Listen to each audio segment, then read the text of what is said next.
The Overlord's Teachings 26, Unyielding Conviction. Sit, listen, still your mortal uncertainty. For this lesson is not just the cornerstone of rulership, it is the crucible of destiny. If you do not believe in yourself, then why? Why should an entire galaxy bend its knee to you? Part 1. Why should I learn it? 1. Because the galaxy hates a hesitant God. Power is not taken. It is believed into existence. The stars do not align themselves for the unsure. They align for those who force them into formation with sheer will. The masses do not worship truth. They worship certainty. Unyielding conviction is the gravity that holds your empire together. Without it, even your most loyal subjects will seek another sun to orbit. 2. Because doubt is the womb of rebellion. Every rebellion, every whisper of dissent begins not in the streets, but in your mind.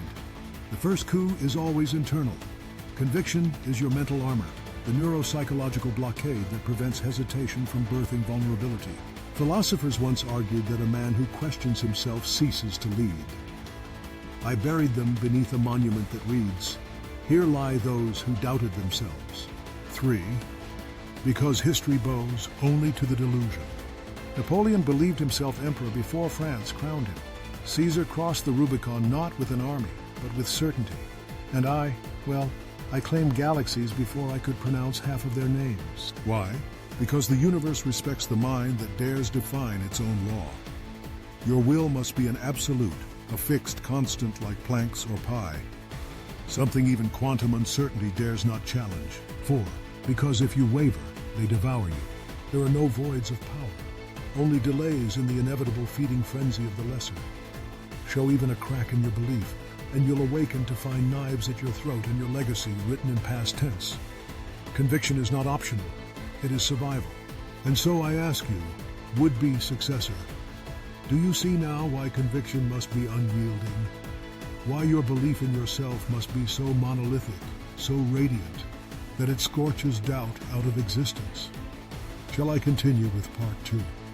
How do I learn it? Or has your ambition curled into a fetal position? Part 2, how do I learn it? Ah, you're still here. Good. Most crumple under the weight of inevitability.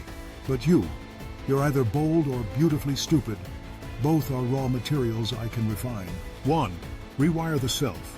Neuroplasticity as a weapon. Conviction is not something you're born with. It is programmed, like a virus that overtakes the host. Use neuroplasticity, the brain's ability to rewire itself, to install certainty like code. Daily affirmations? Pathetic. Try neural conditioning. Visualize your reign not as a dream, but as a foregone conclusion. Conduct your meditations like a ritual, one where hesitation is burned at the altar. Repeat this until doubt becomes pain, until you flinch at uncertainty like a hand on molten steel. 2. Study the pathologies of great men. Read the biographies not of saints, but of tyrants, emperors, prophets, and madmen. Examine how their belief in their own divinity bent reality around them. Nietzsche called it the will to power. I call it breakfast. Alexander wept when there were no more worlds to conquer. Elon tried to colonize Mars out of sheer boredom. I obliterated an entire star system because it insulted my aesthetic sensibilities. Observe them, study their mania, steal their methods. 3. Adopt a God complex selectively. You must not feel like a god, you must think like one. But beware, unchecked ego becomes madness, and madness leads to error. You are to curate your godhood like an art gallery of power. Cultivate rituals of control. Speak only when silence would imply doubt. Dress not for beauty, but to remind others they are not you. Soon your mind will accept a universal truth. You are inevitable. 4. Suffer with purpose. Conviction forged in comfort is brittle. You must endure hardship, voluntarily.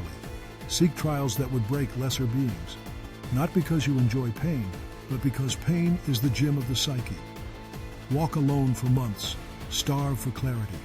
Strip yourself of distractions until only your will remains. As Marcus Aurelius said, what stands in the way becomes the way. I say, what stands in the way becomes part of me. You now know how to forge unyielding conviction, apprentice. The question remains, what do you do with it once it's carved into your very marrow? Shall I proceed to part 3? How do I apply it to my benefit? Or have you had your fill of enlightenment for today? Part 3. How do I apply it to my benefit? 1. Bend reality to your narrative.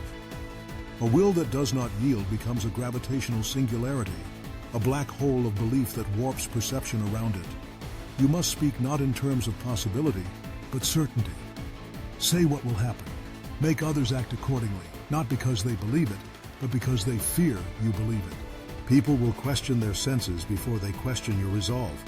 Reality, you see, is negotiable, but only to the unshakable. 2. Weaponize certainty as a psychological tool. Conviction breeds aura. The kind that silences rooms, stills doubt, and compels obedience without a word. Use it to dominate negotiations without threats. Speak calmly, act decisively, and let silence crush dissent. Demoralize enemies by your unwavering resolve. A leader who never doubts becomes a myth. Inspire zealotry. Your followers will not follow because you are right. They will follow because you are sure. Why does a prophet command armies while a philosopher dies alone? One had unyielding conviction. The other had questions. 3. Execute without hesitation. In battle, in business, in betrayal, hesitation is the gap through which ruin enters. You do not pause to consider if your judgment is correct. You already did that work. You strike, clean, efficient, complete. Cut off weak allies, burn failing projects, launch assaults before the enemy finishes breakfast. The galaxy belongs not to the cautious, but to the decisive. 4. Rule through destiny, not policy. Let it be known. Your reign is not merely political, it is cosmic. Conviction transforms rulership into divine inevitability. Your empire must not merely function, it must believe. Etch your proclamations in titanium, not paper. Build monuments to your decisions, not debates. Let "this is the Overlord's will" become the only justification required. You are not a candidate. You are the answer to a question the universe didn't know it asked. Final lesson. Become the doctrine. Conviction is not a tool you use, it is what you become.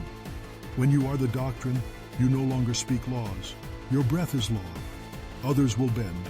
You will not. Others will wait. You will act. Others will ask why. You will answer, because I am. Now, my would-be heir, you have tasted the core of unyielding conviction. Would you like to receive the next topic in the path of the unbreakable will? Or shall I give you time to recover from this revelation?